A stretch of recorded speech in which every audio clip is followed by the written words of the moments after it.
যে শিশুকে একদিন মেসি নিজের হাতে গোসল করিয়েছিলেন, সেই লামিন ইয়ামালই আজ বিশ্বকাপের ফাইনালে মেসির প্রতিপক্ষ। ইতিহাসের কি রোমাঞ্চকর এক ঘটনা। 2007 সালের একটি ইউনিসেফের চ্যারিটি ফটোশ্যুটে ছোট্ট লামিন ইয়ামালকে কোলে নিয়ে গোসল করিয়েছিলেন তখনকার তরুণ স্টার লিওনেল মেসি। তখন কেউই ভাবেনি এই শিশুই একদিন ফুটবলের সবচেয়ে বড় মঞ্চে মেসির বিপক্ষে দাঁড়াবে। মেসি হয়তো পুরো ঘটনা ভুলেই গিয়েছিলেন, কিন্তু ইয়ামালের বাবা তা যত্ন করে রেখে দিয়েছিলেন। 2024-এ স্পেন যখন ইউরো চ্যাম্পিয়ন হয় এবং লামিন ইয়ামাল সেখানে দুর্দান্ত পারফরমেন্স করে, তখন ইয়ামালের বাবা ছবিটি মিডিয়ায় ছেড়ে দেন, সোশ্যাল মিডিয়ায় ছেড়ে দেন।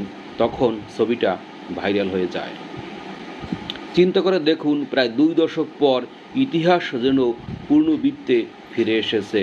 একদিকে কিংবদন্তি লিওনেল মেসি, অন্যদিকে নতুন প্রজন্মের উজ্জ্বলতম তারকা লামিন ইয়ামাল।